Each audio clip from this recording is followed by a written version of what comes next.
जय हिंद फ्रेंड, हिंदी और प्राइड में आप सभी का स्वागत है। फ्रेंड्स, यहाँ पे हम हिंदी साहित्य संबंधी वन लाइनर सीरीज लेकर चल रहे हैं, जो आगामी परीक्षाओं को ध्यान में रखते हुए इस सीरीज के तहत आपको वो क्वेश्चन मिलेंगे जो प्रीवियस ईयर में पूछे गए हैं, और साथ ही साथ उन टॉपिक से जिस प्रकार के क्वेश्चन बनते हैं उनका कंपाइलेशन दिया गया है।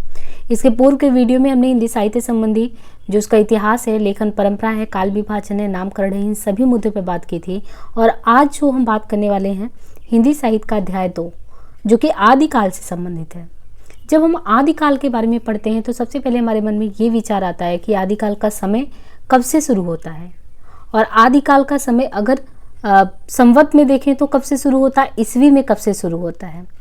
और आचार्य हजारी प्रसाद द्विवेदी आदिकाल के संबंधित कौन सा नाम देते हैं, या शुक्ल जी देते हैं, शुक्ल जी के उद्धरण क्या हैं, हजारी प्रसाद द्विवेदी के उद्धरण क्या हैं। तो ये बहुत सारे क्वेश्चन जो है मन में उठते हैं, और इन सभी का समाधान आपको यहाँ पे मिलेगा। तो ये देखिए, आदिकाल के बारे में जब हम सबसे पहला जो मन में आएगा क्वेश्चन कि आदिकाल को आदिकाल तो कहा ही गया है, लेकिन साथ में वीरगाथा काल भी कहा गया है। तो ये वीरगाथा काल कहने वाले व्यक्ति कौन थे? ये थे आचार्य रामचंद्र शुक्ल। इनके द्वारा जो समय वीरगाथा काल का या आदिकाल का बताया गया है वो है संवत 1050 से 1375 विक्रमी, या इसी को हम जब ईस्वी में कन्वर्ट करेंगे तो 993 से 1318 ईस्वी होगा। अब यहाँ पे देखिए, आचार्य रामचंद्र शुक्ल का हिंदी साहित्य के इतिहास में अहम भूमिका है। ऐसे में उनके उद्धरण बहुत ही इंपॉर्टेंट है, उनके एक एक तथ्य से क्वेश्चन पूछे जाते हैं। सबसे पहला क्वेश्चन ये उठता है कि इनके द्वारा जो कथन ये कहा गया है कि जो हिंदी की शुरुआत होती है वो प्राकृत की अंतिम अपभ्रंश अवस्था से ही हिंदी साहित्य का आविर्भाव माना जाता है। तो आपको ये ध्यान रखना है, शुक्ल जी के अनुसार प्राकृत की अंतिम अपभ्रंश अवस्था से हिंदी साहित्य का आविर्भाव माना जा सकता है। दूसरा तथ्य है इनके द्वारा कि जो समय ये 1050 से 1375 का मानते हैं आदिकाल का, ये महाराजा भोज के समय से लेकर हमीरदेव के समय के कुछ पीछे तक जाता है।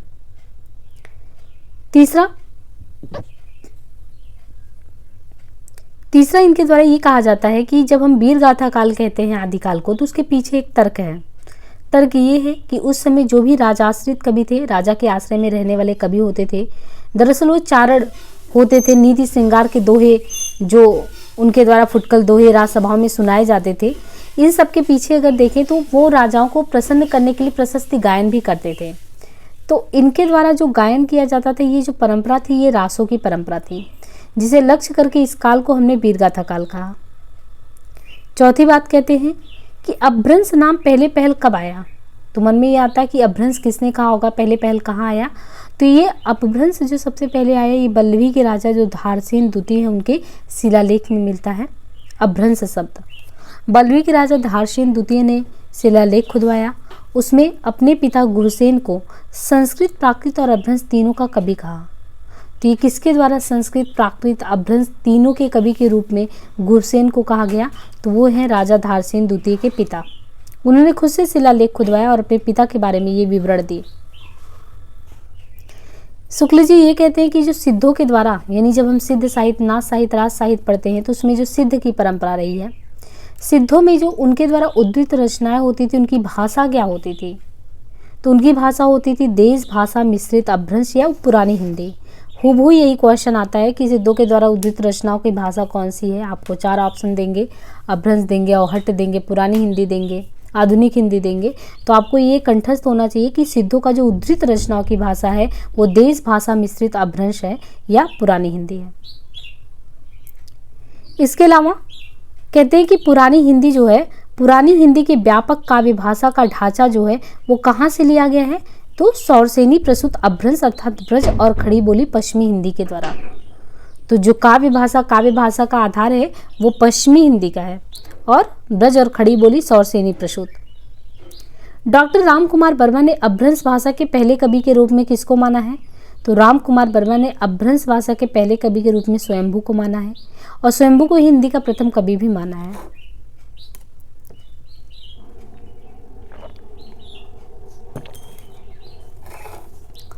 स्वयंभू ने अपनी भाषा को देसी भाषा कहा।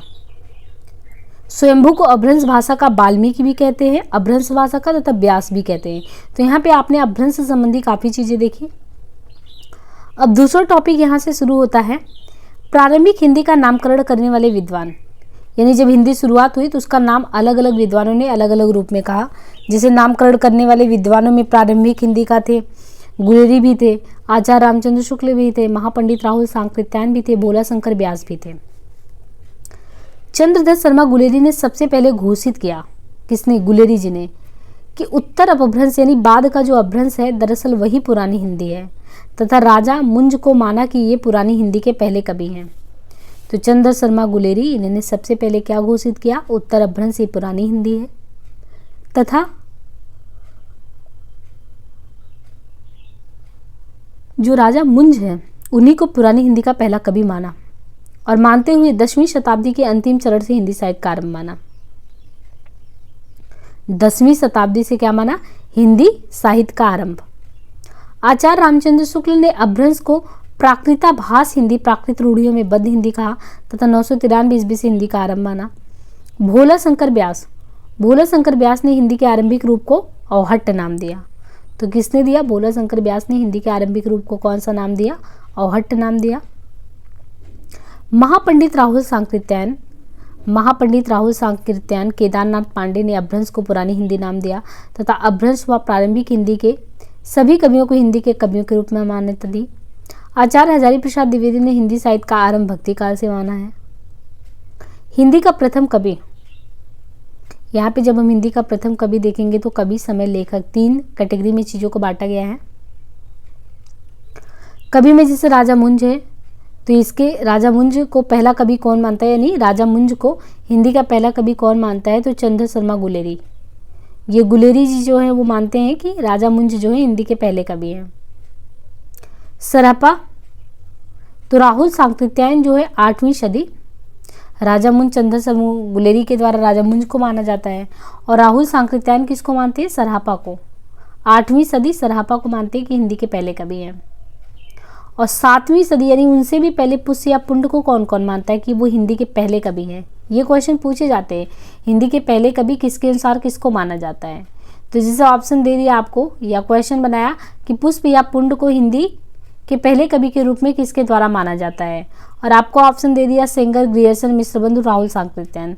तो आप वहाँ पे देखेंगे कि शिव सिंह सेंगर भी हैं, ग्रियर्सन भी है, मिश्रबंधु हैं, लेकिन राहुल सांकृत्यायन नहीं है, तो आप उसको कट कर देंगे। क्वेश्चन पूछने का ये पैटर्न है। और इस तरीके से अगर आप इस टॉपिक से रिलेटेड क्वेश्चन की सीरीज को देखना चाहते हैं तो जो हमने असिस्टेंट प्रोफेसर वाली सीरीज बनाई उसको जरूर देखिए, वो टॉपिक वाइज क्वेश्चन आपको PYQ कराया गया है। तो यहाँ पे जो क्वेश्चन पूछे जाते हैं कि राजा मुंज जो हैं इनको गुलेरी जी जो है पहला कवि मानते हैं, और राहुल सांकृत्यायन 8वीं सदी के हैं, सरापा को मानते हैं, और शिव सिंह सेंगर, ग्रियर्सन, मिश्रबंधु ये लोग 7वीं सदी के जो है कवि के रूप में वो पुष्य या पुंड इनको मानते हैं।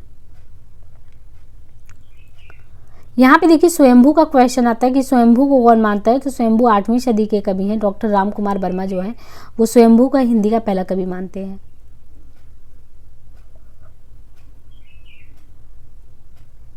इसके बाद शालिभद्र सूरी का नाम आता है। शालिभद्र सूरी ये 1184 ईस्वी इनका समय है, और गणपति चंद्र गुप्त, शालिभद्र सूरी 1184 ईस्वी, गणपति चंद्र गुप्त शालिभद्र सूरी को हिंदी का पहला कवि मानते हैं।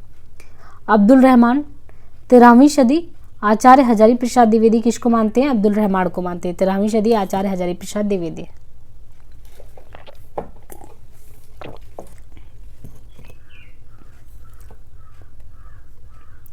यहाँ पे देखिए सरापा को हिंदी का पहला कवि स्वीकार करने का कारण क्या है?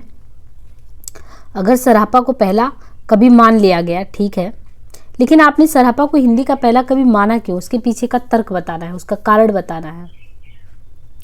तो यहाँ पे देखिए सरापा को हिंदी का प्रथम कवि स्वीकार करने के पीछे कारण क्या है?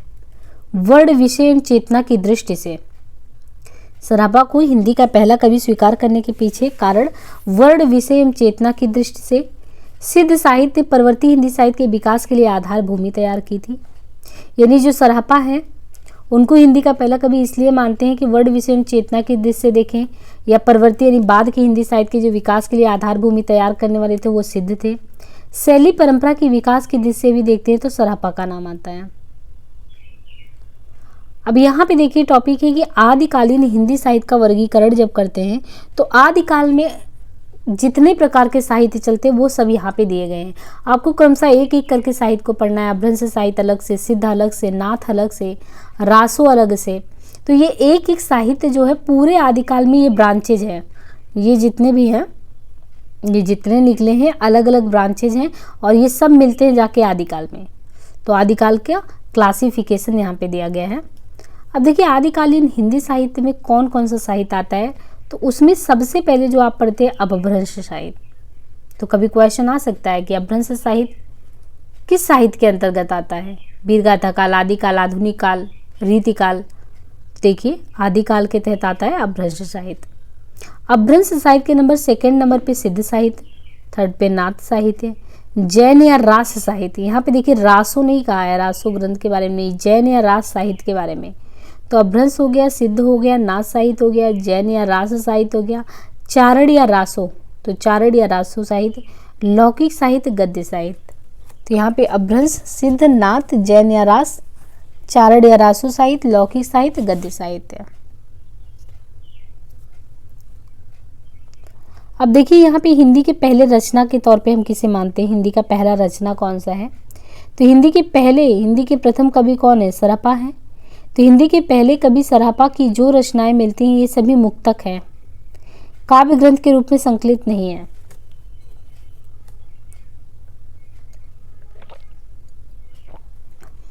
हिंदी के जो प्रथम कवि सरापा है, तो हिंदी के प्रथम कवि सरापा की जो रचनाएं मिलती हैं ये सभी मुक्तक है, काव्य ग्रंथ के रूप में संकलित नहीं है। इस दृष्टि से ग्रंथ के रूप में जैन आचार्य देवसेन कृति जो श्रावकाचार्य है, यानी हिंदी के पहले कवि तो सरापा हो गए, और सरापा अगर पहले कवि है तो उनकी पहली रचना भी होनी चाहिए, परंतु ऐसा नहीं है। वो जो भी रचना उनके द्वारा है वो सब मुक्तक है, काव्य ग्रंथ के रूप में कोई संकलन नहीं है। इसलिए हम पहले कवि के तौर पे सरापा को जरूर जानेंगे। लेकिन जब पहली रचना की बात आएगी तो पहली रचना क्या है? आचार्य देवसेन जो कि जैन आचार्य हैं, इनके द्वारा जो कृति लिखी गई वो श्रावकाचार्य है, जो कि 933 ईस्वी में लिखा गया, उसको हिंदी की पहली रचना मानते हैं। और इस रचना में श्रावकाचार्य में है क्या? इस रचना में जो है 250 दोहों में जो श्रावक धर्म है उसके गृहस्थ धर्म का वर्णन किया गया है कि कैसे पूरा पद्धति चलता है। तो श्रावक धर्म की गृहस्थ धर्म का वर्णन इन 250 दोहों के माध्यम से श्रावकाचार्य 933 में जो लिखा गया उसमें किया गया। तो ये बिल्कुल ध्यान रखिए, हिंदी के जो पहले लेखक के रूप में हैं वो सरापा है, लेकिन सरापा ने कोई ऐसा ग्रंथ नहीं लिखा। तो हम रचनाकार के रूप में देवसेन की जो कृति है श्रावकाचार्य उसको मानते हैं। 250 दोह में श्रावक धर्म के बारे में विस्तार से उसमें जानकारी दी गई है। अब हमने कहा कि जब हम ब्रांचेज आदिकाल का पढ़ रहे हैं तो आदिकाल में पहला ब्रांच जो उसकी शाखा है वो है अपभ्रंश साहित्य का। तो आपने अभी तक क्या है ओवरव्यू ले लिया, पहली रचनाकार कौन है, पहली रचना क्या है, अलग अलग विद्वानों ने साहित्य का नाम क्या क्या रखा, शुक्ल जी ने साहित्य के संदर्भ में क्या क्या कहा आदिकाल के संदर्भ में। अब पर्टिकुलर एक एक टॉपिक को आपको स्पेसिफाई करके पढ़ना है। तो उसमें सबसे पहले जो टॉपिक है ये है अपभ्रंश साहित्य। तो अपभ्रंश साहित्य से संबंधित जो है टॉपिक हम यहाँ पे कवर करेंगे, तो इसको हम नेक्स्ट वीडियो में देखते हैं। अभी तक के लिए आपने आदिकाल संबंधी जो भी फैक्ट थे उनको समझा, तो हम अपभ्रंश साहित्य को एक एक करके हम चीज़ों को देखेंगे, तो उसको नेक्स्ट पार्ट में देखते हैं। उम्मीद है कि सेशन बहुत ही यूजफुल रहने वाला है आपके लिए, और ज़्यादा से ज़्यादा लोगों तक इसको पहुँचाइए और अपने को अच्छे से मतलब इसके साथ जो है अपने को प्रिपेयर करिए। ज़्यादा से ज़्यादा मतलब फैक्ट इसमें दिए गए हैं, तो जिनको आपको मेमोराइज करना है एग्ज़ाम के लिए, क्योंकि एग्ज़ाम भी थोड़ा सा इसी पैटर्न पे है। तो ऐसे में ये आपके लिए बहुत ही हेल्पफुल होने वाला है। और आज के लिए इतना ही, धन्यवाद।